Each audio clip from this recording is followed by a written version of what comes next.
आइए आप लोगों के बीच हम डॉक्टर भीमराव अंबेडकर का दूसरा चैप्टर, जो डॉक्टर भीमराव अंबेडकर की जीवनी, विवाह, उच्च शिक्षा एवं नौकरी।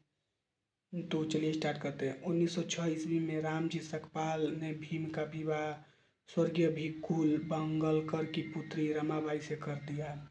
उस समय भीम की उम्र 16 वर्ष थी और रमाबाई का उम्र केवल 9 वर्ष थी। शादी का स्थान बड़ा विचित्र था। जब दिन का बाजार समाप्त हुआ तब रात को मुंबई के वायुकुलार बाजार में खुले रोड में विवाह के रीति रिवाज प्रारंभ हुए। दूल्हा और दुल्हन अपने संग संबंधियों के साथ उपस्थित हुए। बाजार के पत्थरों के प्लेटफार्मों से बच्चों का काम लिया गया। इस प्रकार बाजार ने एक विवाह हॉल के रूप में काम किया। विवाह की रस्म भोर में उस समय तक चलती रही जब तक कि मछलियाँ बेचने वाली स्त्रियाँ वहाँ अपनी मछली बेचने के लिए नहीं आ पहुँची। शादी के बाद भीम अपनी पढ़ाई के लक्ष्य के प्रति समर्पित रहे। जब उनकी पत्नी रमाबाई ने परिवार की देखभाल की पूरी तरह जिम्मेदारी संभाल ली तो उनके लिए आगे की पढ़ाई करना आसान हो गया।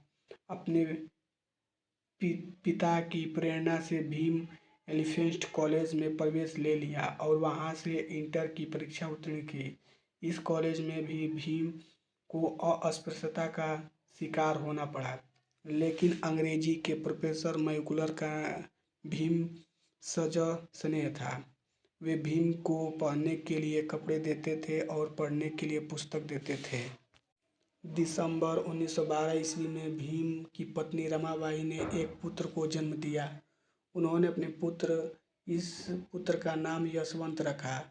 उनके लिए यह बहुत खुशी का दिन था।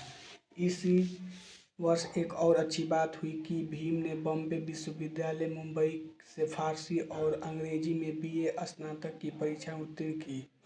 उन्होंने अर्थशास्त्र और राजनीतिक शास्त्र में भी डिग्री प्राप्त की।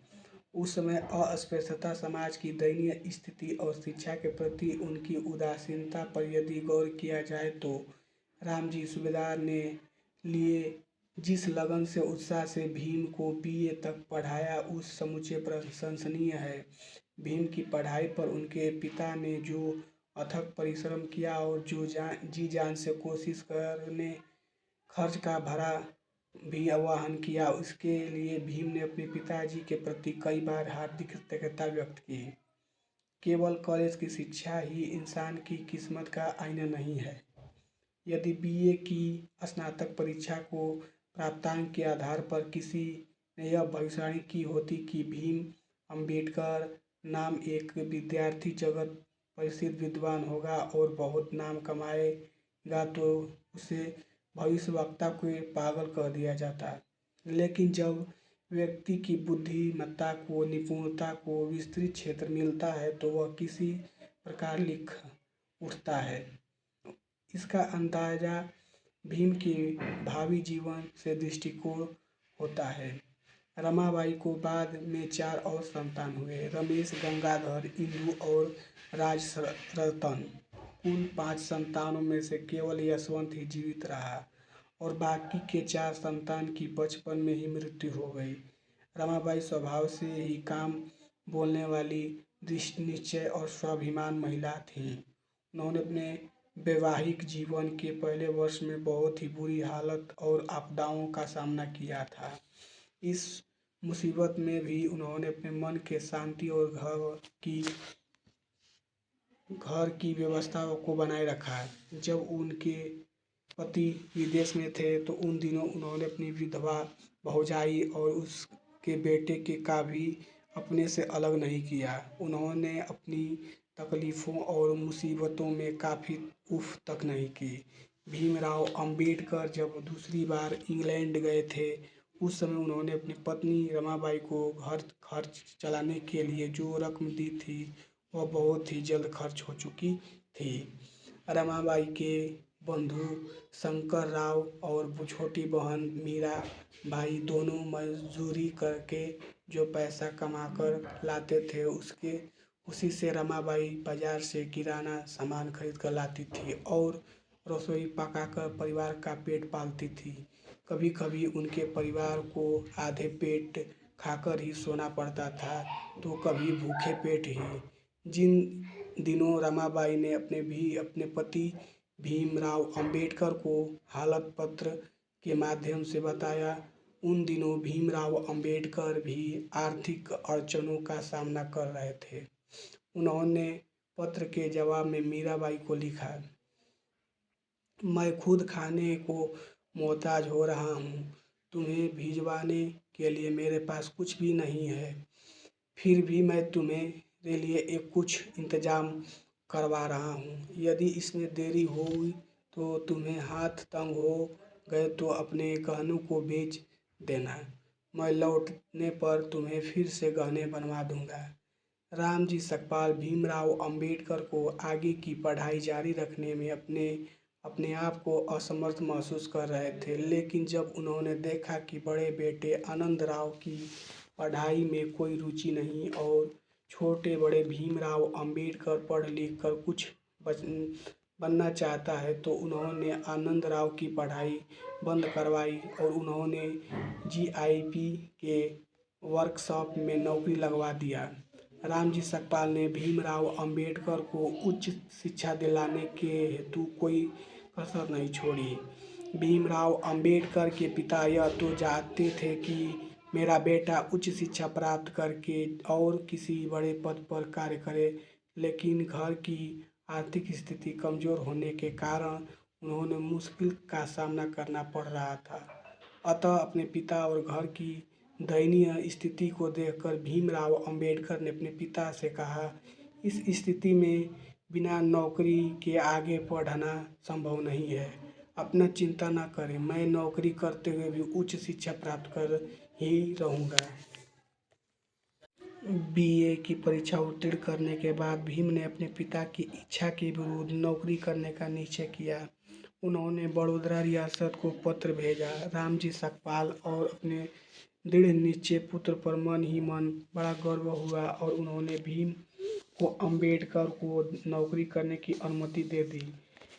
भीमराव अंबेडकर ने सेना में लेफ्टिनेंट के पद के लिए साक्षात्कार किया और वह उसमें सफल भी हुए।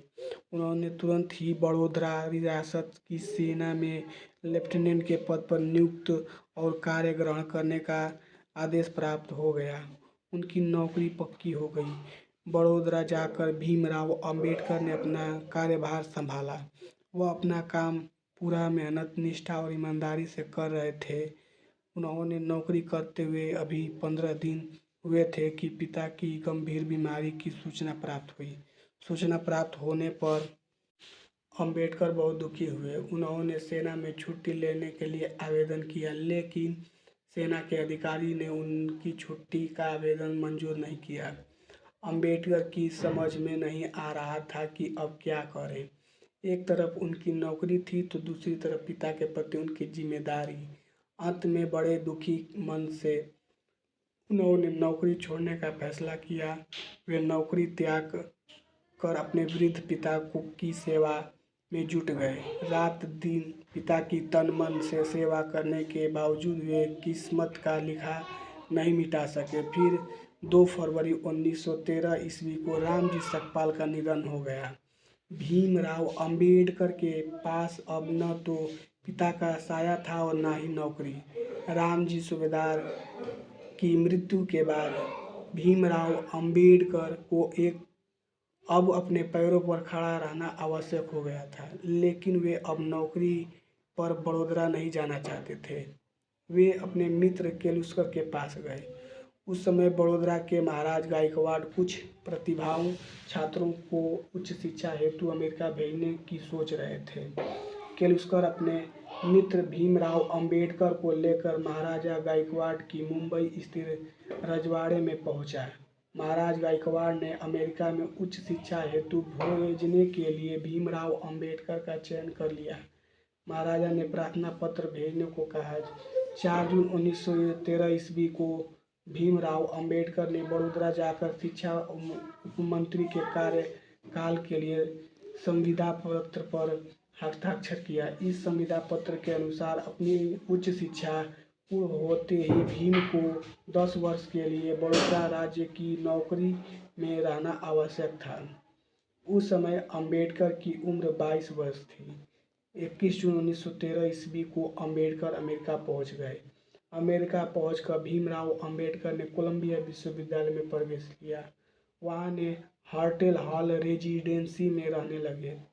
बाद में वे लिविंग स्टोर हॉल रेजिडेंसी में आ गए।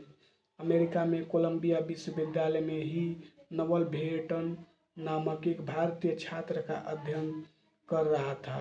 भीमराव अंबेडकर का पढ़ाई के प्रति इतना प्रेम देखकर वह बहुत प्रभावित हुआ। उसने भीमराव अंबेडकर को अपने कमरे में साथ रहने का प्रस्ताव दिया। भीमराव अंबेडकर ने उसका यह प्रस्ताव स्वीकार कर लिया। नवल भटेना भी एक होनहार छात्र था। कुछ ही दिनों में भीमराव अंबेडकर और नवल भटेना में अच्छी मित्रता हो गई। कोलंबिया विश्वविद्यालय में उच्च शिक्षा प्राप्त करने का अवसर मिलने जाने से अंबेडकर बहुत खुश थे। 22 वर्ष के एक अस्पृश्य भारतीय युवक को अमेरिका जैसा उन्नत देश में उच्च शिक्षा का अवसर मिले, यह अपने में ही एक अलभ्य उपलब्धि थी। 22 जुलाई 1913 ईस्वी को भीमराव अंबेडकर ने न्यूयॉर्क पहुंचे। उन्होंने अपने प्रवास में अध्ययन के लिए बौद्ध धर्म के ग्रंथ रखे थे। वे कुछ दिन कोलंबिया विद्यापीठ के हार्टल हॉल नामक छात्रावास में रहे। फिर वे कास्टबालिक क्लब में भारतीय विद्यार्थियों के साथ रहने लगे। जिस समय अन्य विद्यार्थी सिनेमा, शराब और सिगरेट का पैसा बहाते थे, उस दिनों भीमराव अंबेडकर पुस्तक खरीदने का पास पैसा खर्चा करते थे। अमेरिका का जीवन उनके मन को नवीन अनुभवों से ओतप्रोत कर रहा था। उनके मन की सीमाएं विस्तृत हो उठी थीं। उनकी गठिल बदन और हृदय पुष्ट शरीर देखकर अमेरिकी विद्यार्थी उन्हें सम्मान देने लगे थे। अब अमेरिका के अन्य विद्यार्थी को यह पता लगा कि भीमराव अंबेडकर भारतीय प्रणाली का व्यायाम करते हैं, तो वे उन्हें व्यायाम विधि की सीखने के लिए लगे। भीमराव अंबेडकर वहां अन्य सभी विद्यार्थियों के साथ घुल मिलकर रहने लगे। अमेरिका में रहते हुए भीमराव अंबेडकर ने उच्च नीच या भेदभाव जैसी कोई बात नहीं देखी। सभी लोग आपस में मिलकर जुलकर रहते थे। वे सब उठ सकते थे। अमेरिका में भीमराव अंबेडकर ने अपना पूरा ध्यान पढ़ाई में लगाया। प्रतिदिन 16 से 18 घंटे की मेहनत कर उन्होंने अर्थशास्त्र, समाजशास्त्र, इतिहास, दर्शन शास्त्र, मानव शास्त्र, राजनीतिक शास्त्र का गहन अध्ययन किया। उन दिनों कोलंबिया विश्वविद्यालय में जॉन डायूल, Goldenweiser, James Shotwell, Edwin Seligman, James हावेल्स, राविल्स, फ्रैंकलिन गिलियंस और लॉन्गजेंस जैसे दिग्गज विद्वान शिक्षक प्रदान कर रहे थे। अमेरिका की विचारधारा में संबद्ध जीवन का उन सबका बहुत प्रभाव था। इन महान अध्यापकों के साथ व्यतीत किए गए समय में उन्होंने आशावादी और प्रगतिशील तथा व्यापक विचारों की दीक्षा मिलती स्वाभाविक ही था। जात पात तोड़ने के विषय पर लिखी अपनी अनहेल्सी ऑफ द कास्ट नामक पुस्तक में भीमराव अंबेडकर ने लिखा है, जॉन ड्यूरी मेरा अध्यापक थे, मैं उनसे बहुत कुछ सीखा है। जॉन ड्यूरी ने 20 अक्टूबर 1939 को अपने 80वें जन्मदिवस के उपलक्ष्य में जनतंत्र शासन पर एक महत्वपूर्ण लेख लिखा, अपने विद्यार्थियों को संदेश के रूप में प्रस्तुत किया था। भीमराव अंबेडकर अमेरिका के अध्ययन करते समय भी भारतीय समस्या पर विचार किया करते थे। उनके पठित निबंधों और प्रस्तुत किए गए शोध पत्रों का भारतीय से गहन संबंध होता था। उन्होंने अमेरिकावासी निग्रो समाज से सवालों का भारतीय अस्पृश्यता की समस्या के साथ कभी एकीकरण नहीं किया। अपने एक निबंध में उन्होंने यह सिद्धांत प्रतिपादित किया कि अस्पृश्य समाज में संबंधित भेदभाव वंशायिक नहीं है, अपितु वे भारतीय संस्कृति का एक अविभाज्य अंग है। उनके भविष्य के सारे अनुसंधानों का यही मूल स्रोत रहा है।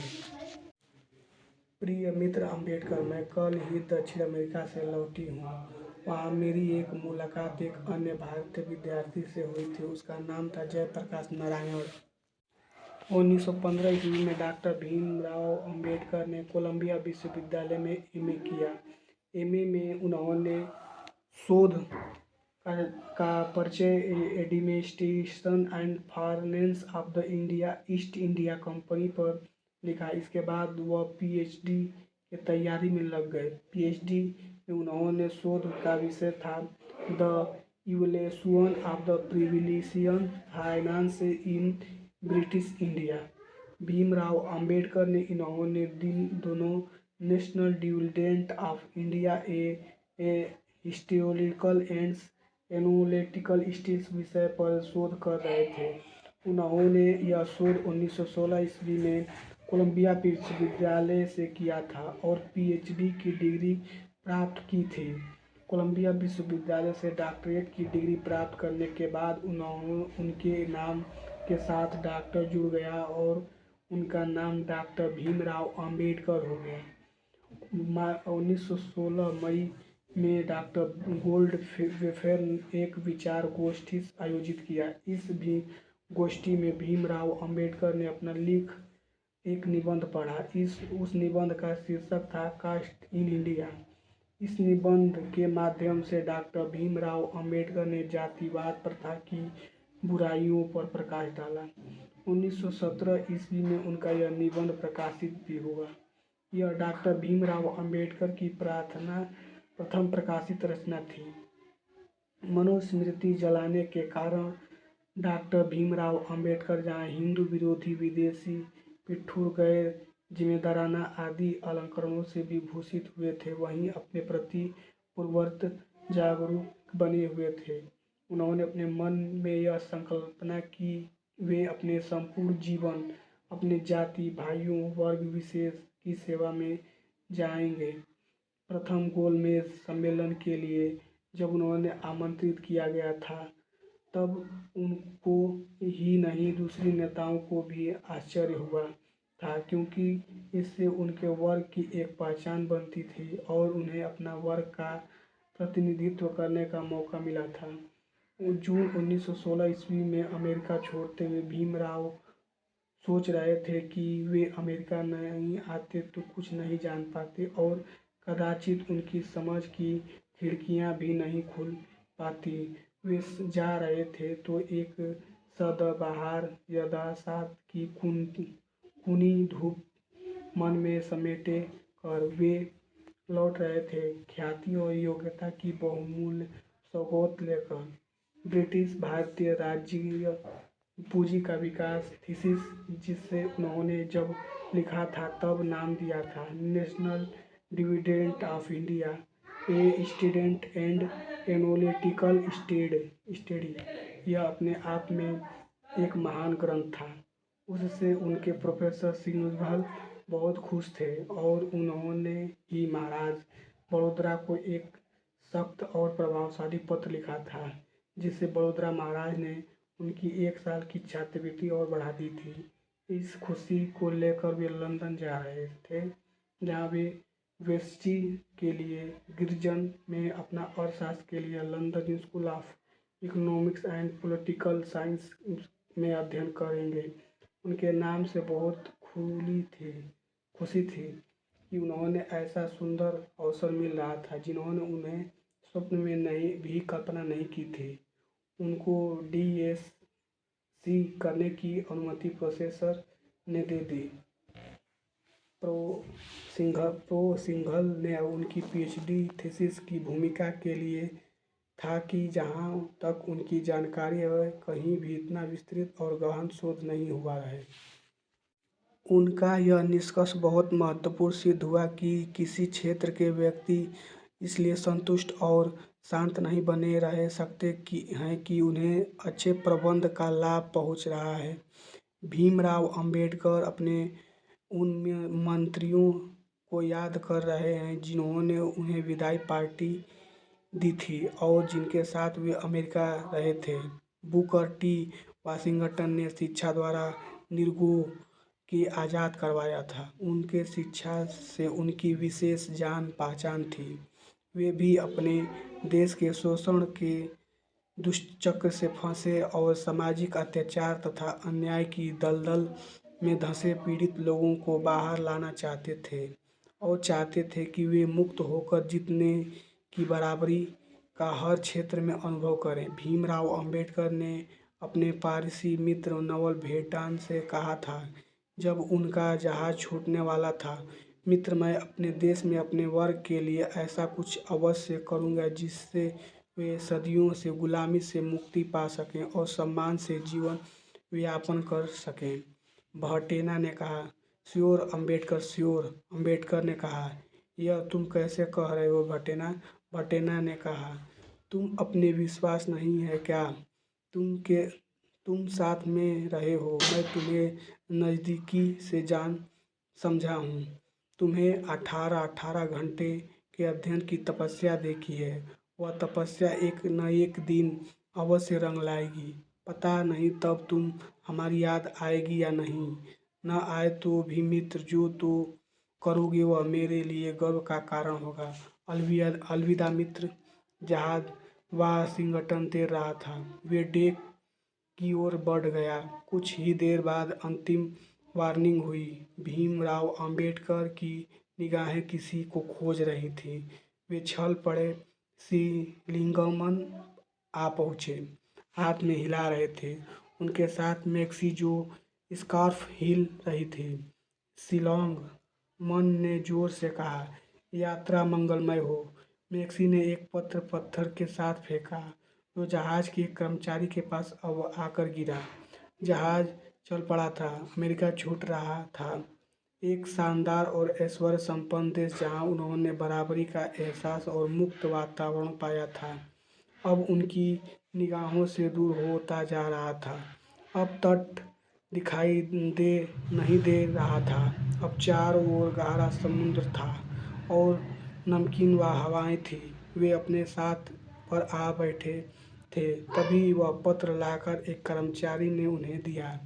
पत्र पर उनका नाम लिखा था। भीमराव अंबेडकर का मन हुआ कि वे मैक्सी का पत्र अवश्य पढ़ें। आखिर वह उनके बारे में क्या सोचती लिखती है। सभी इस समय कुछ न कुछ पढ़ने में व्यस्त थे। उन्होंने भी मैक्सी का पत्र खोला और पढ़ना शुरू कर दिया। प्रिय मित्र अंबेडकर, मैं कल ही दक्षिण अमेरिका से लौटी हूँ। वहाँ मेरी मुलाकात एक अन्य भारतीय विद्यार्थी से हुई थी। उसका नाम था जयप्रकाश नारायण। वह बिहार का एक रहने वाला है। मैं आपकी उससे चर्चा की थी। आज वह प्रोफेसर सिंघल से अचानक मुलाकात हो गई।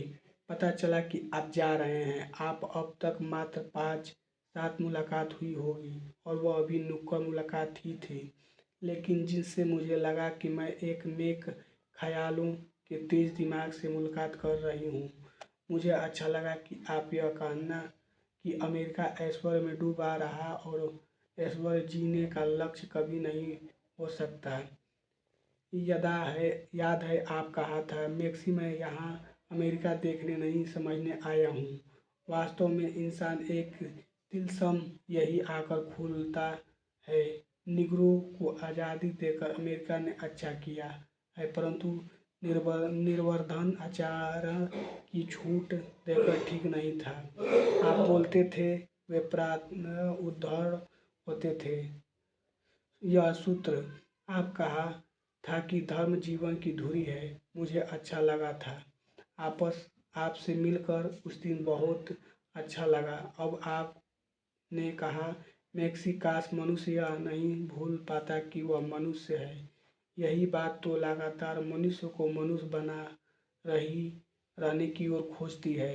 तुम बहुत उदास हो। प्यार मनुष्य को कमज़ोर नहीं बनाता है। मैं नहीं जानता कि प्यार क्या है, उदास हो, क्योंकि मैं कभी प्यार किया ही नहीं। विवाह हो गया तो पत्नी आ गई। हमारे देश में पत्नी पर पति का स्वाधिकार होता है और जहाँ स्वाधिकार होता है वहाँ प्यार नहीं होता। मैं मैक्सी में दिलचस्पी लगी थी। मेरी आंखें फैलाकर अपनी कनपटी पर जाकर चिपकी थी।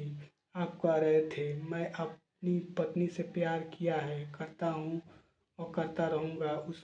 उसी की ताकत में यहाँ आया हूँ और अपने जीवन को एक लक्ष्य के लिए तैयार कर रहा हूँ। हमारे यहाँ प्यार साधना का दूसरा नाम है और कुर्बानी उसका उदाहरण है। मैक्सी, मैं सक मैं सकते में आ गई थी। आखिर आप कहना क्या चाहते हैं? यह जानने के लिए मैं पूछा था। तो इसका मतलब आपने अम्बेडकर ने कहा था कि हमारे यहाँ भाई बहन का रिश्ता पवित्र और गहरा होता है। भाई पर बहन की रक्षा का उत्तरदायित्व होता है। आप इज्जत दे तो मैं आपको बहन बनाना सकता हूँ। मैं आंखों चमक उठी थी। मैं तत्काल कहा था, खुशी से, अम्बेडकर, मेरा कोई भाई भी नहीं है और होता तो वह आप जैसा तो कभी नहीं होता। तब तो हम आपको एक सलाह दे सकते हैं कि तो आप अपनी निराशा की जलकुंभी को काट फेंको, एक जीवन की नई शुरुआत करो और पत्थर हुए शहर को दूर निकल जाओ। नई चेतना से भर कर कुछ नया और अविस्मरणीय कार्य करो। किसी से मत पूछो। पूछो सको तो अपने मन से पूछो, उसकी गहराइयों में उतर कर पूछो। मैं दक्षिण अमेरिका इसलिए गई थी।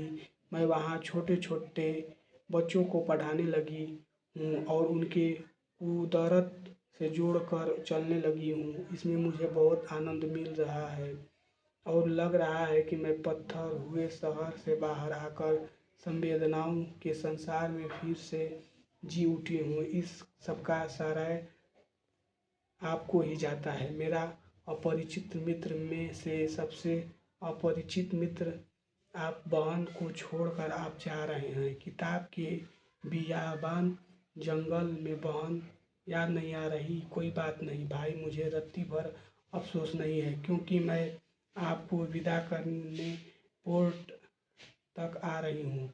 मेरी समस्त हार्दिक मंगल कामनाएं सदा आपके साथ है।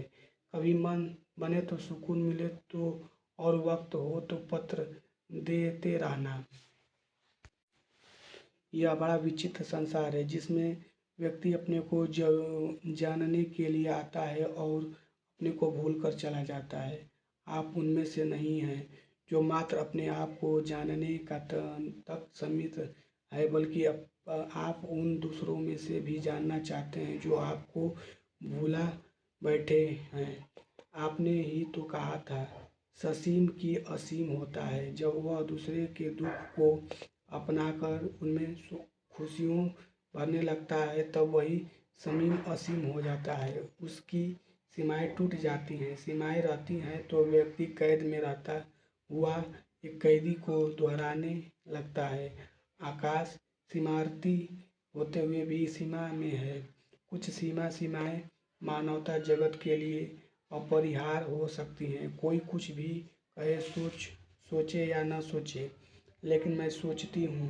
प्रोफेसर सिंघमन इसके गवाह हैं कि आप वही सोचते हैं जो मनुष्य को पाते नाते उसे हर समय सोचते रहना चाहिए कि वह अकेला मनुष्य नहीं है, उसके साथ करोड़ों करोड़ों मनुष्य भी हैं। सोच कर यह अव्यवहार सदैव मंगलकारी सिद्ध होगा और यही उसकी हदबंदी भी हो जाएगी, तो उसे आनंद में ले जाकर मुक्त कर देगी। अच्छा मित्र भाई, अलविदा, फिर मिलेंगे। इसका आशय के साथ अलविदा। आपकी मित्र बहन। अम्बेडकर लंदन पहुंच गए। वहां उन्होंने कानून के विषय का अध्ययन करने के लिए ग्रेज इन ऑफ अर्थशास्त्र का अध्ययन करने के लिए लंदन स्कूल ऑफ इकोनॉमिक्स एवं पॉलिटिकल साइंस में प्रवेश लिया। अपनी दृष्टि, इच्छा शक्ति और कड़ी मेहनत के बल पर डॉक्टर भीमराव अम्बेडकर ने एलएलडी बार एल लॉ की डिग्री प्राप्त की। विदेश में पढ़ाई करने के लिए बड़ौदा के राज परिवार ने उन्हें वजीफा भी मिला। लंदन में डॉक्टर भीमराव अम्बेडकर को बड़ौदा के दीवाने का मित्र मिला कि चूँकि उन्होंने पीएचडी की डिग्री प्राप्त हो चुकी है, अतः अब उनकी छात्रवृत्ति अवधि को समाप्त हो गई है। महाराज गायकवाड़ से किए हुए अनुबंध के अनुसार अब डॉक्टर भीमराव अम्बेडकर को बड़ौदा आकर नौकरी करनी चाहिए। बड़ोदरा सरकार के साथ हुए करार के अनुसार डॉक्टर भीमराव अंबेडकर बड़ोदरा पहुंच जरूरी था, लेकिन उनके पास पैसों के लाले पड़े हुए थे। जिस जहाज से डॉक्टर भीमराव अंबेडकर का सामान भारत आ रहा था, वहाँ जहाज भूमध्य सागर में डूब गया था। यह सामान थॉमस कुक एंड कंपनी के द्वारा भारत लाया जा रहा था। जहाज डूब जाने के कारण थॉमस कुक एंड कंपनी ने डॉक्टर भीमराव अंबेडकर को हर्जाने के रूप में कुछ रकम दी। मुसीबत के समय मिली हुई इस रकम को पाकर बहुत प्रसन्न हुए।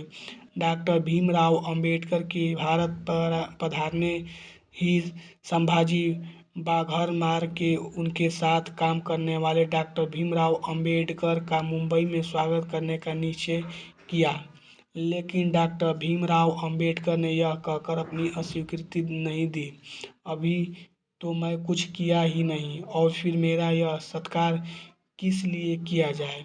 डॉक्टर भीमराव अंबेडकर अपनी पत्नी को घर खर्च चलाने के लिए कुछ रकम देकर सितंबर 1917 ईस्वी में बड़ोदरा के लिए रवाना हो गए, क्योंकि अपने वादे के अनुसार डॉक्टर भीमराव अंबेडकर को 10 साल रियासत की नौकरी करना आवश्यक था।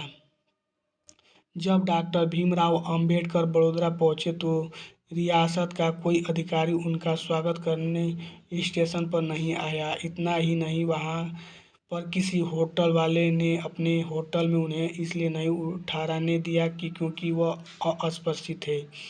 आखिर वे एक पारसी के होटल में बिना जाति बताए रहने लगे। बड़ोदरा के महाराजा की बड़ी इच्छा थी कि डॉक्टर भीमराव अंबेडकर को बड़ोदरा रियासत का अर्थ मंत्री बनाया जाए। फिर उन्होंने विचार किया कि अर्थ मंत्री होने के लिए डॉक्टर अंबेडकर को अन्याय विभागों का प्रशासनिक अनुभव होना चाहिए। यह विचार करने के उपरांत महाराजा ने अपनी मिलिट्री सचिव बना लिया। इतने ऊंचे पद पर आसीन डॉक्टर भीमराव अंबेडकर ने जैसे अधिकारियों को वहां के लिपिक मुंशी अर्दली दूर से फाइल फेंक कर दिया करते थे। अंबेडकर अब अपनी कुर्सी से उठकर जाते तो उनके नीचे बिछी दर्री को भी धोया जाता था। बड़ोदरा में जब उन्होंने अछूत समाज जानने लगे तो अत्यंत भी खिन्न मन से नवंबर 1917 ईस्वी में दीवान साहब को त्याग पत्र देकर मुंबई वापस आ गए। मुंबई आकर उन्होंने अपना सारा हाल केलुस्कर गुरुजी को मार्फत महाराजा सियाजी राव को लिख भेजा।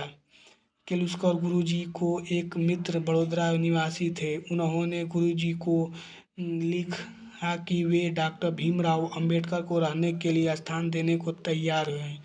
एक पाइंग गेस्ट ने हैसियत में डॉक्टर भीमराव अंबेडकर ने उनसे उनके घर रह सकते थे।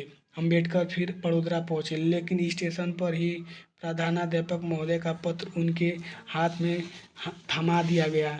उस पत्र में लिखा था, हमारी पत्नी को आपका हमारे साथ रहना स्वीकार नहीं है। डॉक्टर भीमराव अंबेडकर ने स्टेशन से ही बड़ोदरा रियासत को अलविदा कहा और मुंबई वापस आ गए। वहां आकर डॉक्टर भीमराव अंबेडकर ने केलुस्कर की मदद से मुंबई के सरकारी सेडीनहर कॉलेज में राजनीतिक शास्त्र के प्रोफेसर के पद पर नौकरी शुरू कर दी। यहाँ के छात्रों डॉक्टर भीमराव अंबेडकर के पढ़ाने का तरीका बहुत पसंद आया। जैसे जैसे उनकी पढ़ाने की शैली प्रशंसा पाने लगी, वैसे वैसे उनकी कक्षा में विद्यार्थियों की उपस्थिति बढ़ने लगी। डॉक्टर भीमराव अंबेडकर का गहन अध्ययन, स्वर्गगणीय विवेचना और विचारों का स्पष्टीकरण विद्यार्थियों के कक्षा में बाधे रखता था। यहाँ की अन्य कॉलेज के विद्यार्थी भी डॉक्टर भीमराव अंबेडकर की अनुमति से उनके कक्षा में उनका व्याख्या सुनने सहर्षा उपस्थित होते रहते थे। अपने पढ़ाई के तरीके से डॉक्टर भीमराव अंबेडकर की विद्यार्थी में बहुत ही लोकप्रिय हो गए थे। बहुत कम समय में ही वे कॉलेज में विद्यार्थियों के प्रिय अध्यापक बन गए थे। डॉक्टर भीमराव अंबेडकर की दृष्टि में तत्कालीन शिक्षा पद्धति उचित नहीं थी। मूल निर्धारण इस बात पर होने चाहिए कि विद्यार्थी कक्षा में क्या सीख रहा है। लिखित परीक्षा से मौखिक को अधिक महत्व दिया जाना चाहिए। जहाँ तक हो यह प्रयास किया जाना चाहिए कि प्रत्येक विद्यार्थी उत्तीर्ण हो। डॉक्टर भीमराव अंबेडकर की जीवनी के लेखक रामचंद्र बनोद ने जब उनके परीक्षा के रूप में कार्य करते समय इस बारे में सघन छानबीन की तो डॉक्टर अंबेडकर ने कहा, उत्तर पुस्तिका जांचते समय मेरी अपनी कुछ कसौटियां हैं। मेरे 50% अंक उत्तर में लिखित गई जानकारी के लिए रखता हूं और शेष 50% अंक उत्तर देने की रीति के लिए रख छोड़ता हूँ। रीति के भाषा, लेखन शैली, विषय प्रतिपादित करने की पद्धति शामिल है। मेरा यह प्रयास रहता है कि 33% अंक अधिक से अधिक उत्तर पुस्तिकाओं को मिले।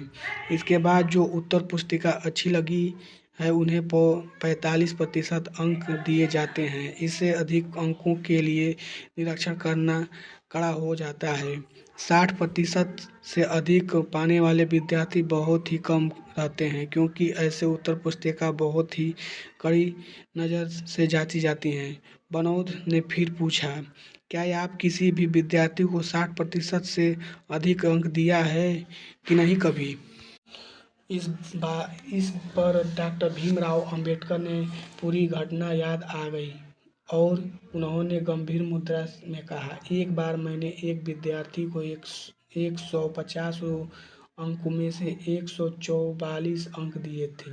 उस विद्यार्थी ने सवालों के जवाब इस निपुणता से दिया थे कि कई बार ऐसा लगा था कि उसने 150 में 150 अंक ही प्रदान किए जाए।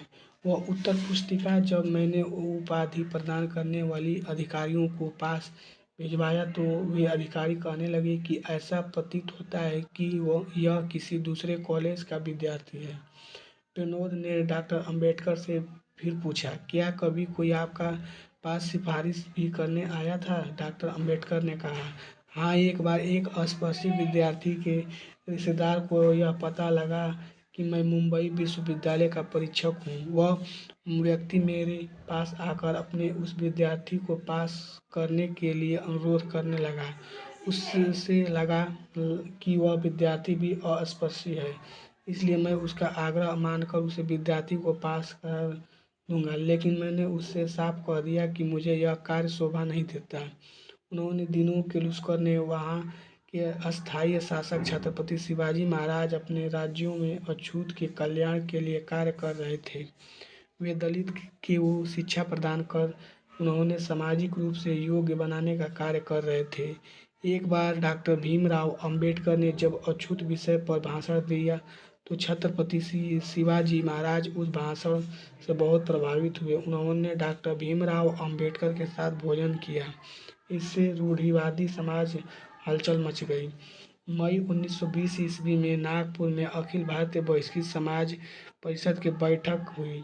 इस परिषद का सभापतित्व छत्रपति साहू जी महाराज ने किया। नागपुर के राजे रघु भोसले को डर था कि इस परिषद में छत्रपति साहू जी महाराज पधार कर अस्पृश्यों के साथ बैठकर भोजन करेंगे और उन्हें भी उस पंक्ति में बैठने की कोशिश विशेष होना पड़ेगा। इसलिए वे अपने परिवार के साथ नागपुर से बाहर चले गए। अखिल भारतीय बहिष्कृत समाज परिषद में यह प्रस्ताव पारित किया गया कि अछूत के प्रतिनिधि अछूत के मतों द्वारा काउंसिल में चुनकर आए। इस परिषद में डॉक्टर भीमराव अंबेडकर की नीति निपुण के कारण अस्पृश्य समाज की आँख खुल गई और उसे यह अनुभव हुआ कि अब हिंदू प्रधान संस्था के भरोसे रहना हितकारी नहीं होगा। इस परिषद में ही डॉक्टर अंबेडकर ने निचली जाति के 12 उपजातियों के लोगों को एक पंगत में बिठाकर उनकी आपसी पंगत भेद पहली बार समाप्त करवा दिया था।